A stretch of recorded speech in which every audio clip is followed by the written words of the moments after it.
अस्सलाम वालेकुम dear student. आज हमने क्लास फर्स्ट ईयर का 5वां लेक्चर डिस्कस करना है, जिसमें हमने टॉपिक मास स्पेक्ट्रोमेट्री को देखना है। अब मास स्पेक्ट्रोमेट्री को मज़ीद एक्सप्लेन करने से पहले इसकी पहले डेफिनेशन पे हम इसमें करते क्या हैं। इसमें हम एक मास स्पेक्ट्रोमीटर एक इंस्ट्रूमेंट होता है। मास स्पेक्ट्रोमीटर एक इंस्ट्रूमेंट होता है जिसके ज़रिए हम एक एलिमेंट के मुख्तलिफ आइसोटोप्स के एग्जैक्ट मासेस, कौन से मास नंबर जिसे कहते हैं, आप एटॉमिक मासेस कह सकते हैं, या दूसरे लफ्जों में रिलेटिव एटॉमिक मास भी कह सकते हैं। रिलेटिव एटॉमिक मास को क्या करते हैं, डिटरमाइन करते हैं किसके जरिए, मास स्पेक्ट्रोमीटर एक इंस्ट्रूमेंट है उसके जरिए। और इस प्रोसेस को, इस फिनोमेना को हम क्या कहते हैं, मास स्पेक्ट्रोमेट्री कहते हैं। अगर आ जाए कि डिफाइन मास स्पेक्ट्रोमेट्री, तो आपने डिफाइन करना है the phenomena in which mass spectrometer is used to measure the exact masses of different isotopes of an element। ठीक है, तो ये क्या है, इसकी डेफिनेशन है। अगर इसके प्रिंसिपल भी इसमें करते क्या है, हमें कैसे कैसे एग्जैक्ट मासेस फाइंड आउट करते हैं इनके, तो इसके प्रिंसिपल में एक तो फर्स्ट ऑफ ऑल जो आपका सैंपल होता है, चाहे वो सॉलिड स्टेट में हो चाहे वो आपका लिक्विड स्टेट में हो, उसे हम क्या करते हैं, पहले वेपर्स में कन्वर्ट करते हैं या वेपराइज्ड करते हैं, या दूसरे लफ्जों में हम कहते हैं वोलाटाइलाइज कहते हैं। वोलाटाइलाइजेशन का मतलब ये होता है वेपराइजेशन। इसका ये भी एक प्रोसेस है जिसमें हम क्या करते हैं, वेपर्स फॉर्मेशन करते हैं। उस प्रोसेस को हम क्या करते हैं, वोलाटाइलाइजेशन। ठीक है, तो जब आपका वेपराइज सैंपल होता है, ठीक है, या इस वेपराइज सैंपल को हम मजीद क्या करते हैं, आयोनाइज करते हैं। क्या करते हैं, आपका ये जो वेपराइज सैंपल है इज अलाउड टू आयोनाइज। कैसे आयोनाइज करते हैं, बाय बीम ऑफ इलेक्ट्रॉन। ठीक है, इलेक्ट्रॉन की बीम के जरिए। जब आपका ये आयोनाइज हो चुका होता है, तो आयोनाइज होकर क्या बनाता है, ये गैसियस पॉजिटिव आयंस बनाता है। तो ये पॉजिटिव आयंस जो होते हैं आपके हैज इट्स ओन मास और ई वैल्यू। ठीक है, मास और ई वैल्यू यानी मास और चार्ज, यानी मास टू चार्ज रेशियो। तो जो आयंस प्रोड्यूस होते हैं आयोनाइजेशन के नतीजे में, तो आप उसको सेपरेट करते हैं, अलग करते हैं, किसकी बेस के ऊपर, मास टू चार्ज रेशियो के ऊपर। ठीक है, तो जब आप सेपरेट करते हैं तो ये रिकॉर्डर में आपके इन द फॉर्म ऑफ पीस क्या है, वहां पे रिकॉर्ड हो जाता है। ठीक है, तो हमारे पास एक स्पेक्ट्रम हासिल होता है जिसमें हम कहते हैं मास स्पेक्ट्रम। मास स्पेक्ट्रम असल में मास स्पेक्ट्रम क्या है, is the plot of data in which mass over charge यानी मास टू चार्ज रेशियो क्या ली जाती है, इज प्लॉटेड अगेंस्ट वर्टिकली या इन वर्टिकल एक्सिस या वाई एक्सिस। ठीक है, और आप relative number of ions, relative number of ion जो आयंस प्रोड्यूस होते हैं उसे आप क्या लेते हैं, एज एक्स एक्सिस लेते हैं। अब अगर मास ओवर ई वैल्यू को देखें, ये हमेशा मेजर्स करता है, मास over E value measures the relative abundance, relative abundance. ठीक है, अब अगर रिलेटिव नंबर ऑफ आयंस हैं तो इसका मतलब क्या है, नंबर ऑफ आइसोटोप्स, या दूसरे लफ्जों में कहेंगे मास नंबर, क्योंकि आपको पता है नंबर ऑफ आइसोटोप्स अगर प्रोड्यूस होंगे, फॉर एग्जांपल अगर आपके पास 3 है रिलेटिव नंबर ऑफ आयंस, तो इट मींस 3 आइसोटोप्स हैं। ठीक है, और हर आइसोटोप का क्या है, मास नंबर है। तो आपका ये जो रिलेटिव नंबर ऑफ आयंस है, किसको मेजर कर रहा होता है, मास नंबर को, या किसको शो कर रहा होता है, नंबर ऑफ पीक्स को। ये क्या है आपका प्रिंसिपल। इसमें क्या करते हैं, पहले वेपराइज करते हैं, फिर उसको आयोनाइज करते हैं। आपका वेपराइजेशन सैंपल जो होता है उसको आप मजीद आयोनाइज करते हैं। आयोनाइज होकर वो क्या करता है, पॉजिटिव आयन प्रोड्यूस करता है, या पॉजिटिव आयन क्रिएट करता है, या पॉजिटिव आयंस प्रोड्यूस हो जाते हैं जिनकी वैल्यू कौन सी, मास ओवर ई यानी मास टू चार्ज रेशियो हर आयन की अपनी ही होती है, और इसी के बेस पे हम क्या करते हैं, मजीद उसको सेपरेट करते हैं। अब ये जो है ना, जब सेपरेट करते हैं उन आयंस को, तो उसी की बेस पर, किसकी बेस पर, मास टू चार्ज रेशियो की बेस के ऊपर ये हमारे पास फिर इसी तरह का एक रिकॉर्डर के ऊपर ग्राफ आ जाता है इन द फॉर्म ऑफ पीस, जिसकी कोई ना कोई मास ओवर ई वैल्यू होती है या रिलेटिव अबंडेंस होती है। मैंने कहा मास ओवर ई वैल्यू मेजर करती है रिलेटिव अबंडेंस को, और रिलेटिव नंबर ऑफ किसको, relative number of ions measure the mass number या मैस नंबर को शो कर रहे होते हैं। ठीक है, इसी तरह आपके पास आ जाता है कि फलां सैंपल में इतने आइसोटोप्स हैं और फलां आइसोटोप की इतनी रिलेटिव अबंडेंस है या मैस वेरिएबल। ये आपका क्या है, प्रिंसिपल। अब नेक्स्ट हम इसकी इंस्ट्रूमेंटेशन पढ़ते हैं और वर्किंग पढ़ते हैं। ये तो है जस्ट आपका अगर प्रिंसिपल आ जाए what is the principle of mass spectrometry, तो आपने इसी तरह लिख देना है। तो इंस्ट्रूमेंटेशन में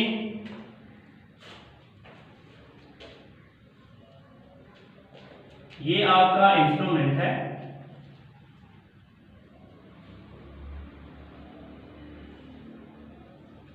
ठीक है।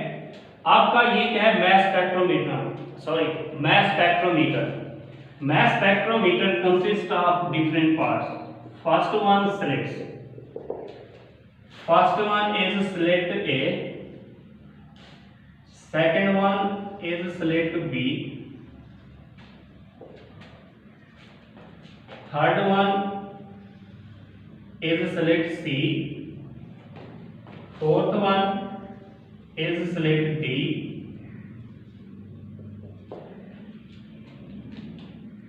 Fifth one is slit E, ठीक है। सिक्स्थ वन आपका क्या होगा, रिकॉर्डर, सॉरी डिटेक्टर होगा, डिटेक्टर। सेवंथ वन आपका क्या होगा, amplifier. And the last eighth one आपका क्या होगा, रिकॉर्डर। ठीक है, ये क्या होगा, रिकॉर्डर, जिसके ऊपर आपकी जो है ना पीक्स ज़ाहिर होंगी या पीक्स क्या होंगी, रिकॉर्ड होंगी। कैसे, इसी तरह ये पीक ये आपकी रिलेटिव अबंडेंस को शो करेंगी, ये मैस और इवैल्यू, या जिसे आप रिलेटिव अबंडेंस भी कह सकते हैं, यानी मैस और इवैल्यू भी क्या कर रही होती है, मेजर कर रही होती है रिलेटिव अबंडेंस को। अब यहाँ पे क्या होता है आपका मैस नंबर या रिलेटिव नंबर ऑफ आयंस या नंबर ऑफ आइसोटोप्स, क्योंकि नंबर ऑफ आइसोटोप 3 है फॉर एग्जांपल इसमें, तो उनके जो मैस नंबर होंगे, ठीक है, रिप्रेजेंट कर रहे होंगे डिफरेंट आइसोटोप्स को। इसका मतलब है 3 आइसोटोप होंगे जिनके 3 तरह के क्या है, मैस नंबर हैं। ठीक है, अब आपके पास ये क्या है, पहला स्लिट और डिफरेंट पार्ट्स। अब next, there are various chambers in mass spectrometer. First one is sample vaporization chamber, second one is ionization chamber, third one is ion excavation chamber, and fourth one is mass analyzer chamber, जो depend कर रहा होता है यहाँ पे mess और ई value पे। ठीक है, अब next now coming to the first one chamber. अब फर्स्ट वन चैम्बर, इसमें हम करते क्या है, इसमें हम सैंपल इंसर्ट करते हैं। सैंपल किसके जरिए, थ्रू स्लिट ए। ठीक है, अब देखें आपका जो फर्स्ट चैम्बर है, it is present between A and B. Ionization chamber is present between B slit and C slit. Same ion extraction chamber is present between C and D slit. ठीक है, आपका mass analyzer is present between D and E slit.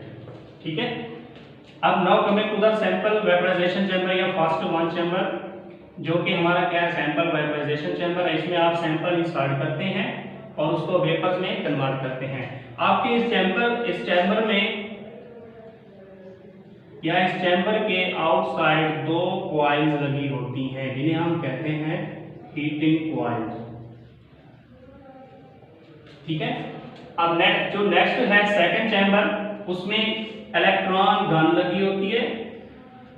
ठीक है, electron gun that will produce the beam of electron, इसे हम क्या कहेंगे, electron gun कहेंगे। अब नीचे इलेक्ट्रॉन कलेक्टर लगा होता है, electron collector that collects the electron. अब जो नेक्स्ट चैम्बर है third one, ion acceleration chamber, उसमें वेरियस इलेक्ट्रोड्स लगे होते हैं, या दूसरे लफ्जों में हम कहते हैं परफोरेटेड एक्सेलरेटेड प्लेट्स। ये परफोरेटेड का मतलब क्या है? सुरागदार। अब जो फर्स्ट इलेक्ट्रोड होता है is supplied with positive electrode potential, sorry positive potential, ठीक है। अब second electrode is supplied with negative potential,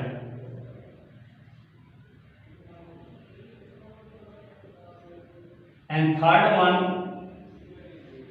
electrode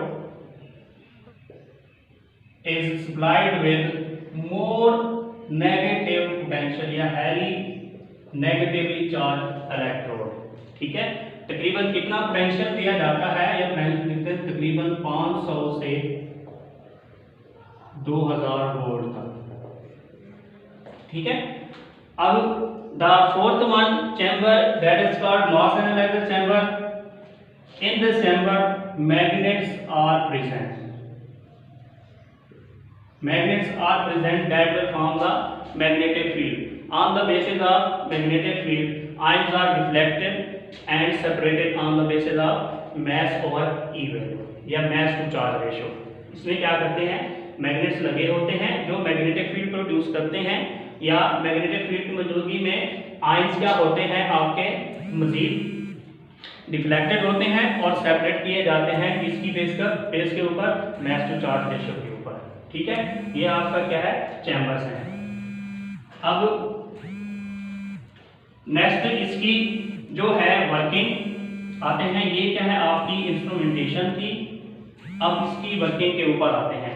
अब इंस्ट्रूमेंटेशन में आपने इसी तरह तरतीब से अगर आप देखें तो बेसिकली आपको आहिस्ता आहिस्ता सही तरीके से समझ आ जाएगी अगर आप तवज्जो से इसे रीड करें या तवज्जो से आप लेक्चर को सुनें, ठीक है। तो इसकी वर्किंग में फर्स्ट ऑफ ऑल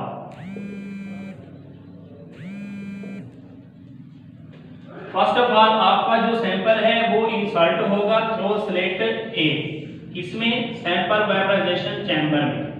आपका वो सैंपल चाहे वो सॉलिड स्टेट में हो चाहे वो लिक्विड स्टेट में हो, ठीक है, उसे पहले क्या किया जाएगा? इंसर्ट किया जाएगा। अब सैंपल कोई भी हो सकता है, ठीक है। अब जब सैंपल वेपराइजेशन चैम्बर में आपका सैंपल आएगा तो हीटिंग कॉइल की वजह से हीट प्रोड्यूस होगी, वही हीट क्या कार्य होगी? उस सैंपल को वेपर्स में कन्वर्ट कार्य होगी। आपके पास ये क्या है? एक सैंपल है, मॉलिक्यूल है, ये मजीद जब यहाँ पे जाएगा ये वेपर्स फॉर्म में क्या है? कन्वर्ट हो जाएगा, ठीक है। तो it will convert into the form of vapours. कैसे? By heating. Heating is given by heating coil. अब नेक्स्ट आपका जो वेपराइज सैंपल है मजीद इसमें through slits B it will enter into the ionization chamber. In ionization chamber electron gun is present that will produce the beam of electron. ये electron की beam क्या करेगी? प्रोड्यूस करेगी। अब देखें आपका ये एक मॉलिक्यूल क्या है? एम है, ठीक है। जो इलेक्ट्रॉन बीम प्रोड्यूस होगी ये क्या करेगी? स्ट्राइक करेगी इस मॉलिक्यूल के साथ। तो जो मॉलिक्यूल स्ट्राइक करके आएंगे यहाँ पे इलेक्ट्रॉन कलेक्टर मौजूद होगा, उन इलेक्ट्रॉन कलेक्टर को क्या कर लेगा? उन इलेक्ट्रॉन को कलेक्ट कर लेगा। अब एक बात ये है, तकरीबन इलेक्ट्रॉन गन जब बीम ऑफ इलेक्ट्रॉन प्रोड्यूस करता है उसमें जो एनर्जी यानी जो इलेक्ट्रॉन बीम एनर्जी प्रोड्यूस कर रहे होते हैं वो तकरीबन 70 इलेक्ट्रॉन वोल्ट होती है, ठीक है। But ionization potential for molecule it means to ionize the molecule the potential for ionization is required 10 electron volt. यानी आयन में कन्वर्ट करने के लिए किसको? मॉलिक्यूल को कितनी एनर्जी चाहिए या पोटेंशियल चाहिए? 10 इलेक्ट्रॉन वोल्ट, ठीक है। Due to this it convert into ions that is called radical cation और मॉलिक्यूलर आयन। तो इसे आप रेडिकल केटाइन भी कह सकते हैं और मॉलिक्यूलर आयन भी कह सकते हैं। अब देखें 10 इलेक्ट्रॉन वोल्ट तो इसको आयोनाइज करने में क्या है? यूज होगी, बाकी जो है ना बचती है। तो due to this high energy this molecular ion will further convert into the fragment ion. कौन से fragment? M1 plus and M2 plus. और मैं यहाँ पे लिख देता हूँ आपका मॉलिक्यूल आयोनाइज हुआ है रेडिकल केटाइन में, तो क्योंकि एनर्जी यहाँ पे बहुत ज्यादा है कहाँ से प्रोड्यूस हो रही है, बीम ऑफ इलेक्ट्रॉन से। तो मजीद क्या है आपका मॉलिक्यूलर राइट M1 प्लस और M2 प्लस यानी इन फ्रैगमेंट में क्या हो जाता है, कन्वर्ट हो जाता है। ठीक है, अब ये जो आपके आइंस हैं इनकी अपनी ही मास ओवर ई वैल्यू है। अब देखें जनरली कहा जाता है इनका चार्ज सेम है, चार्ज सेम हो सकता है लेकिन इनके मास नंबर या मास जो है वो क्या होगा, हमेशा डिफरेंट होगा। एक का ज्यादा होगा, एक का क्या होगा, कम होगा। तो इसकी अपनी m और e वैल्यू है, इसकी अपनी m और e वैल्यू है। अब नेक्स्ट, अब these ions will go further towards let's see, कहां जाते हैं, इन आयन एक्सेलरेशन चैम्बर। अब आयन एक्सेलरेशन चैम्बर में देखें आप पॉजिटिवली चार्ज इलेक्ट्रोड है जिसकी वजह से आपके आयन फॉर एग्जांपल अब ये भी आयन है इसी तरह मौजूद होगा और साथ में M1 प्लस और साथ में M2 प्लस। ठीक है, अब क्योंकि देखें यहाँ पे पॉजिटिव इलेक्ट्रोड है, यहाँ पे हैवी नेगेटिव पोटेंशियल इलेक्ट्रोड है, यहाँ पे जो है ना कम पॉजिटिवली चार्ज इलेक्ट्रोड प्रोड्यूस कर रहा है। तो ये वाला आयन जो है ना इस राइट साइड पे इस नेगेटिव पोटेंशियल की तरफ क्या होगा, अट्रैक्ट होगा। तो आपका ये आयन इसी तरह आ जाएगा, यहाँ पे M1 प्लस होगा और साथ में M2 प्लस होगा। क्योंकि राइट साइड पे क्यों आएगा, क्योंकि यहाँ पे क्या है आपका नेगेटिव चार्ज इलेक्ट्रोड मौजूद है। ठीक है, अब यहाँ पे हैवी नेगेटिव पोटेंशियल जो है ना यहाँ पे प्रोड्यूस होता है इस नेगेटिवली चार्ज इलेक्ट्रोड से, जिसकी वजह से ये आयंस क्या हो जाते हैं, एक्सेलरेट, यानी these electrode accelerate these ion, जिसकी वजह से ये क्या करते हैं, वेलोसिटी गेन करते हैं। उस वेलोसिटी की वजह से जल्दी मूव करते हैं toward the selected D in mass analyser chamber. तो ये आपके आयन यहाँ पे आ जाते हैं M1 plus and M2 plus. अब आपके ये आयन जो है ना जिसकी अपनी ही मास और ई वैल्यू है, किसमें आ गए, मास एनालाइजर चैम्बर में। अब मास एनालाइजर चैम्बर में क्या है, आपके मैग्नेट मौजूद हैं। ठीक है, तो अगर एक्सप्रेशन देखें मास और ई वैल्यू का, तो इसका जो एक्सप्रेशन होता है मैथमेटिकली ये होता है s² और r² 2e। अब यहाँ पे जो आपका h है ये क्या है, मैग्नेटिक फील्ड को रिप्रेजेंट करता है, और आपका ये जो e है ये पोटेंशियल डिफरेंस को, और आपका जो ये r है ये क्या है, आपका रेडियस है, ये क्या है, मास है, और ये क्या है, चार्ज। अब हमारे पास जब मास एनालाइजर में चैम्बर में ये आयंस मौजूद होते हैं तो हर आयन की अपनी ही मास और वैल्यू है। अब देखें हम पहले इलेक्ट्रिक फील्ड को देख लेते हैं कि भी कौन सा पहले क्या होगा, आपका आयन सेपरेट होगा। अब देखें यहाँ पे एच को यानी मैग्नेटिक फील्ड को मैंने कांस्टेंट कर दिया, इसको मैंने बढ़ा दिया, इसको इलेक्ट्रोड पोटेंशियल, फिर कौन सा, पोटेंशियल डिफरेंस। ठीक है, इसको मैंने बढ़ा दिया तो आप देखें जब इस साइड पे आ जाता है तो ये रेडियस के डायरेक्टली प्रोपोर्शनल हो जाता है। तो अगर आप क्या करते हैं, पोटेंशियल डिफरेंस को बढ़ाते हैं तो आपका जो रेडियस है वो क्या हो जाएगा, इंक्रीज हो जाएगा। तो पार्टिकुलर पॉजिटिव आयन जिनकी मास और ई वैल्यू है वो क्या करेंगे, डिफरेंट प्लेसेस के ऊपर क्या होंगे, डिटेक्टर के ऊपर या इलेक्ट्रोमीटर या आयन कलेक्टर के ऊपर क्या होंगे, ऊपर बैठ जाएंगे। अब देखें एक बात, इलेक्ट्रोड पोटेंशियल ज्यादा हो, रेडियस ज्यादा हो जाएगा। अगर रेडियस ज्यादा है तो इट मीन मास और ई वैल्यू भी क्या होनी चाहिए, ज्यादा। अब देखें जिसकी मास और ई वैल्यू ज्यादा होगी वो रेडियस ऑफ कर्वेचर क्या है, ज्यादा प्रोड्यूस करेगा। ठीक है, अब जिसकी मास और ई वैल्यू क्या होगी, कम होगी, तो रेडियस ऑफ कर्वेचर क्या करेगा, कम करेगा। अब देखें जिसकी रेडियस ऑफ कर्वेचर या मास और ई वैल्यू कम होगी वो बाद में क्या होंगे, सेपरेट होंगे, यानी बाद में आयन क्या है, आयन कलेक्टर के ऊपर या इलेक्ट्रोमीटर के ऊपर या डिटेक्टर के ऊपर जाएंगे। पहले मास और ई वैल्यू जिसकी ज्यादा होगी पहले वो सेपरेट होगा। अब कैसे, अब देखें अगर इसकी मास और ई वैल्यू ज्यादा है, देखें है भी ज्यादा, अब उसके बाद M1 प्लस की, उसके बाद क्या है M2 प्लस की। अब ये जो मास यानी M प्लस है जिसकी मास और ई वैल्यू ज्यादा है, जब ये नीचे सेपरेट होता है तो ये बिल्कुल ऐसे डिटेक्टर के ऊपर आ जाता है। क्यों, क्योंकि इसका मास ज्यादा है तो क्या है, रेडियस किसका ज्यादा होगा, रेडियस ज्यादा होने की वजह से ये डिफ्लेक्शन बहुत ही कम शो करेगा। लेकिन जब हम बात करेंगे Mn प्लस की, इसका रेडियस ऑफ कर्वेचर इससे कम होगा, किससे, m प्लस से। रेडियस ऑफ कर्वेचर कम होने की वजह से डिफ्लेक्शन क्या होगी, ज्यादा शो होगी। कैसे, इसी तरह देखें, ये लाइन आपका यहाँ पे क्या है, क्या हो रहा है, फॉल कर रहा है, और ये वाला लाइन यहाँ पे फॉल कर रहा है, यानी ये क्या कर रहा है, लार्ज डिफ्लेक्शन शो कर रहा है। अब आपका जो m+2 होगा, इसका इन दोनों से बहुत ही कम रेडियस होगा, यानी ये ज्यादा डिफ्लेक्शन शो करेगा। तो डिफ्लेक्शन शो करने की वजह से ये जो है ना ऐसे फॉलो करेगा।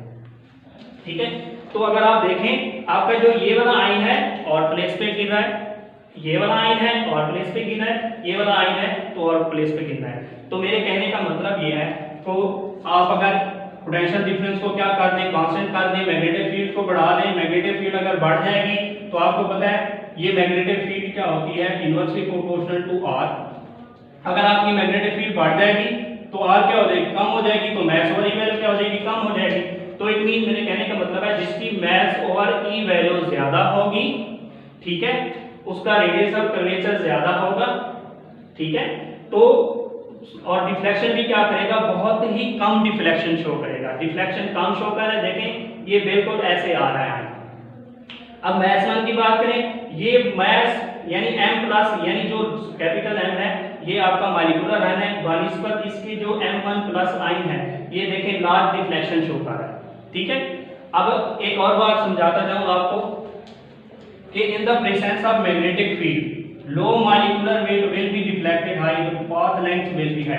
यानी इसका मतलब ये है, मैग्नेटिक फील्ड की मौजूदगी में जो लो मॉलिक्यूलर वेट हैं, जिनकी मैस और ई वैल्यू बहुत ही कम है, ठीक है, बहुत ही कम है, तो वो क्या करते हैं, बहुत उसका पाथ लेंथ कहां तक, डिटेक्टर तक पहुंचने के लिए, यानी उनका रास्ता बहुत ज्यादा होता है। आप देखें, इसकी मैस और ई वैल्यू ज्यादा है, ये बिल्कुल ऐसे आएगा, देखिए। ठीक है, अब mn प्लस की बात करें, डिफ्लेक्शन तो ज्यादा है, लेकिन ये क्या करेगा, इसी तरह मूव करता हुआ है, इसी तरह। आप देखें, इसका पाथ लेंथ उससे ज्यादा है, यानी ये ज्यादा रास्ता क्या कर रहा है, अपना रहा है। अब अगर देखें m2 प्लस की बात करें, इसकी तो सबसे ज्यादा डिफ्लेक्शन होगी। अब ये आएगा, तो अगर सबसे ज्यादा डिफ्लेक्शन है, इसकी मॉलिक्यूलर वेट क्या है, बहुत ही ज्यादा है, मैस और ई वैल्यू बहुत ही कम है, तो रेडियस भी क्या होगा, बहुत ही कम होगा, तो ये इसी तरह मूव करता हुआ है। अब देखें, इसका पाथ लेंथ क्या हो गया, बहुत ही ज्यादा हो गया। मेरे कहने का मतलब ये है, जो जिसकी मैस ओवर ई वैल्यू ज्यादा होगी वो पहले डिटेक्टर पर पहुंचेगा, और उसके बाद जिसकी मैस और ई वैल्यू यानी स्मॉल होगी वो बाद में आएगा। जिसकी बहुत ही स्मॉलेस्ट होगी, यानी जिसकी मैस और ई वैल्यू बहुत ही कम होगी, वो बाद में क्या होगा, डिटेक्टर तक पहुंचेगा। जब डिटेक्टर तक पहुंचेगा तो डिटेक्टर के अंदर एक फोटो मल्टीप्लायर ट्यूब लगी होती है, जो एक्ट एज अ डिटेक्टर क्या कार्य होती है, इस्तेमाल हो रही होती है। अब ये डिटेक्टर इनको डिटेक्ट करता है, इस सिग्नल को, ये सिग्नल फिर एम्पलीफायर में जाता है, ये सिग्नल एम्पलीफायर उसको एम्पलीफाई करता है, एम्पलीफाई करने के बाद ये रिकॉर्डर में जाता है, तो ये रिकॉर्डर में in the form of beats क्या है, आपका रिकॉर्डर के ऊपर रिकॉर्ड हो जाता है। ये आपका क्या है, मैस स्पेक्ट्रोमेट्री फिनोमेना है, यानी मैस स्पेक्ट्रोमीटर में प्रिंसिपल क्या है, इंस्ट्रूमेंटेशन क्या है और उसकी वर्किंग क्या है। अब आपकी बुक में सिंपल मास स्पेक्ट्रम दिया गया है। अब देखें, यहाँ पे अगर आप बुक देखें तो यहाँ पे डायरेक्ट इलेक्ट्रोमीटर या आयन कलेक्टर लगा होता है। देखें, यहाँ पे आपको बताता जाऊँ, जब मैस एनालाइजर में आपके आयंस आते हैं, ये मुफ्त, इनके चार्ज मैंने कहा आपको जनरली सेम होते हैं, लेकिन इनके मैस क्या होते हैं, आपस में डिफरेंट होते हैं। ठीक है, तो in the presence of magnetic field, in the presence of electric field, each ion क्या है, प्रोड्यूस या सेट ऑफ करंट, क्या है, थोड़ा सा करंट प्रोड्यूस कर रहा होता है। वही करंट क्या कर रहा होता है, इलेक्ट्रोमीटर जिसे आप कहते हैं, आयन कलेक्टर कहते हैं, जिसे आप वो डेवलप कर रहा होता है मजीद करंट को। तो आप करंट की स्ट्रेंथ मालूम करते हैं, वही करंट की स्ट्रेंथ क्या मुहैया कर रही होती है, आपकी रिलेटिव अबंडेंस। ठीक है, तो इसी तरह आप क्या करते हैं, फिर एक आयन आ गया, फिर M1 प्लस आयन, फिर M2 प्लस आयन। ठीक है, तो इसी तरह आपका क्या है, ये आयन सारे के सारे क्या हो जाएंगे, सेपरेट हो जाएंगे। तो यहाँ पे रिलेटिव अबंडेंस शो होगी, और यहाँ पे मैस नंबर। आप देखें, 3 आयन है, तो हर आयन का मैस नंबर डिफरेंट होगा। ठीक है, तो मैस नंबर डिफरेंट होने की वजह से फिर उनकी रिलेटिव अबंडेंस भी क्या होगी, डिफरेंट होगी। ठीक है, इसी तरह हम क्या करते हैं, रिलेटिव अबंडेंस फाइंड आउट करते हैं किसके जरिए, मास स्पेक्ट्रोमेट्री के जरिए। अब हमने डिटरमाइन क्या करना है, रिलेटिव एटॉमिक मास। तो अब relative atomic mass find out करने के लिए हम मजीद अब देखें, अब आपके पास नियॉन का सैंपल दिया गया है बुक में। नियॉन का 20 एटॉमिक मास यानी इसके 3 आइसोटोप होते हैं, 21 एंड 22। इसका क्या होता है, 10 एटॉमिक नंबर होता है। ठीक है, तो आपका यहाँ से नियॉन सैंपल जा रहा होता है। जब नियॉन सैंपल जा रहा होता है तो पहले वेपराइज होता है, वेपराइज होने के बाद ये फिर क्या इलेक्ट्रॉन बीम की मदद से क्या आयोनाइज होता है। तो यहाँ पे 3 तरह के आयन प्रोड्यूस होते हैं, Ne+ एंड Ne+। ठीक है, मैंने इसलिए कहा था कि जनरली इनके चार्ज सेम होते हैं, लेकिन इनके क्या है, मैथ्स हमेशा डिफरेंट होते हैं। मैथ्स डिफरेंट होने की वजह से ये मैथ्स और ई वैल्यू इनकी स्पेसिफिक होती है, अपनी अपनी होती है, उसी के बेस के ऊपर क्या है ये सेपरेट हो रहे थे। अब देखें यहाँ पे अगर आप देखें बुक में, तो पहले आपका Ne20 लो मॉलिक्यूलर वेट, फिर 21, फिर 22 वाला, यानी ये मैथ्स इसका, यानी इसकी मैथ्स और ई वैल्यू ज्यादा है।